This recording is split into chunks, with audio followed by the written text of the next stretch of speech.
स्वागत है दोस्तों आपका हमारे YouTube चैनल धर्म ज्ञान में। आज हम आपको बताएंगे इस वीडियो में कि कैसे तोड़ा श्री कृष्ण ने अपने भक्तों का अहंकार। तो यदि आपने इससे पहले हमारे चैनल धर्म ज्ञान को सब्सक्राइब नहीं किया तो सब्सक्राइब कर लें और साथ ही बेल आइकन को दबाना ना भूलें। लाइक करें, कमेंट करें और शेयर करना ना भूलें। एक बार द्वारका में भगवान श्री कृष्ण के 3 भक्तों को अभिमान हो गया। यह तो आप जानते ही होंगे कि भगवान श्री कृष्ण की 16,108 पत्नियां थीं, जिनमें से प्रमुख 8 पटरानी थीं, जिनका नाम रुक्मणी, जाम्बवती, सत्यभामा, कालिंदी, मित्रविंदा, सत्या, भद्रा और लक्ष्मणा था। इनमें से महारानी सत्यभामा को अपने सौंदर्य पर अभिमान हो गया था कि वह सोचने लगी थीं कि शायद मुझसे सुंदर संसार में और कोई नहीं होगा।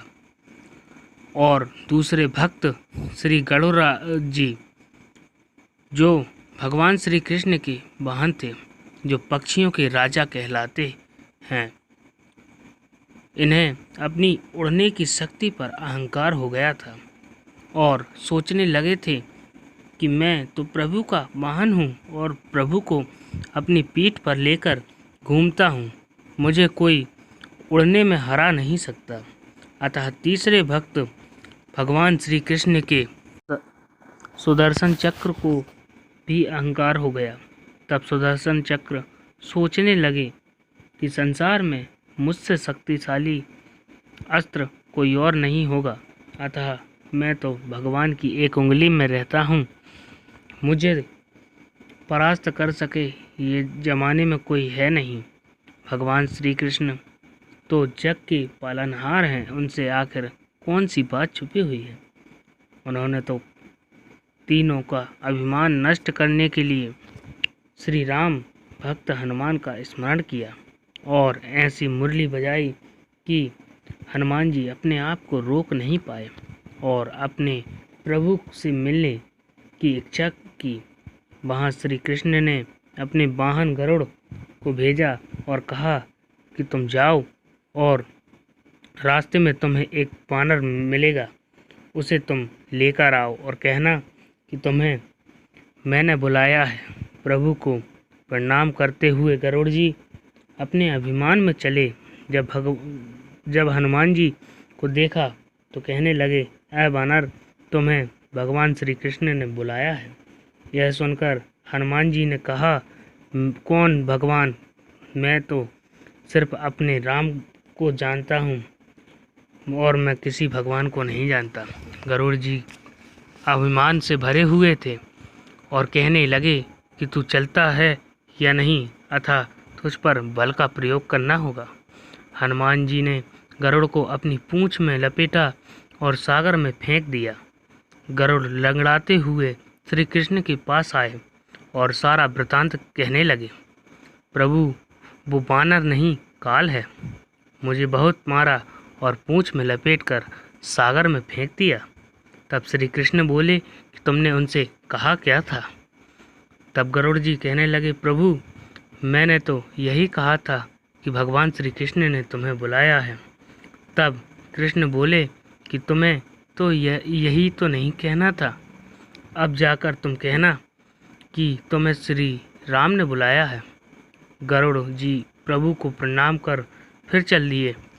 हनुमान जी के पास पहुंचकर कहने लगे कि तुम्हें श्री राम ने बुलाया है। तब श्री हनुमान जी चलने के लिए राजी हो गए। अभी भी गरुड़ जी के मन में कुछ अहम बाकी था।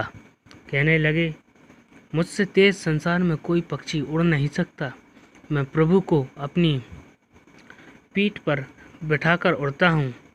अरे, तुम मुझसे पहले नहीं पहुँच पाओगे, अब तुम मेरी पीठ पर बैठ जाओ।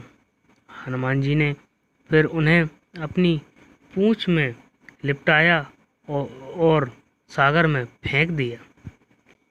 प्रभु का बुलावा सुनकर हनुमान जी द्वारका पहुँचे। यह तो भगवान श्री कृष्ण की ही एक लीला थी। भगवान ने पहले ही अपने सुदर्शन चक्र को द्वार पर पहरेदारी में लगा दिया था कि और कहा कि यदि कोई वानर अंदर आए तो उसे आने मत देना। वहीं थोड़ी देर बाद गरुड़ जी आ गए और क्षमा मांगी। गरुड़ जी का अहम नष्ट हो गया। तब हनुमान जी अंदर जाने के लिए द्वार पर पहुँचे तो सुदर्शन ने उन्हें रोका। हनुमान जी ने उन्हें अपने मुंह में दाढ़ों के नीचे दबा लिया। फिर हनुमान जी अंदर पहुँचे तो भगवान श्री कृष्ण और देवी सत्यभामा वहाँ बैठे हुए थे। तब सत्यभामा अपने सौंदर्य के अभिमान में थीं। श्री कृष्ण हनुमान जी को राम जी के रूप में दिख रहे थे। तब क्योंकि पहले ही देवी सत्यभामा से श्री कृष्ण ने कह दिया था कि देवी हनुमान जी राम भक्त हैं, अतः वे हमसे नहीं बल्कि सीता राम से मिलने आ रहे हैं।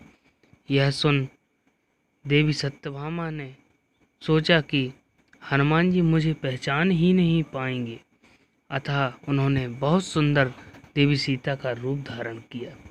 जब हनुमान जी ने दोनों को देखा तो श्री कृष्ण के चरणों में गिर गए और कहा, प्रभु माता सीता कहाँ हैं? अतः आपके साथ यह दासी कौन है? तब देवी सत्यभामा को भारी आश्चर्य हुआ और हनुमान जी की सच्ची भक्ति देखकर और सोचने लगीं कि हनुमान जी वाकई प्रभु के सच्चे सेवक हैं और मैं अपनी मर्यादा भूल गई थी, मुझे अहंकार हो गया था। तब भगवान श्री कृष्ण से उन्होंने क्षमा मांगी और श्री कृष्ण ने कहा कि हनुमान आपकी द्वार पर किसी से भेंट नहीं हुई? तब हनुमान जी बोले, हे प्रभु हुई थी, और ये रहे आपके सुदर्शन चक्र जिन्होंने मुझे रोका था। तब सुदर्शन चक्र ने भी क्षमा मांगी। इस तरह तीनों भक्तों के अहंकार का दमन हुआ।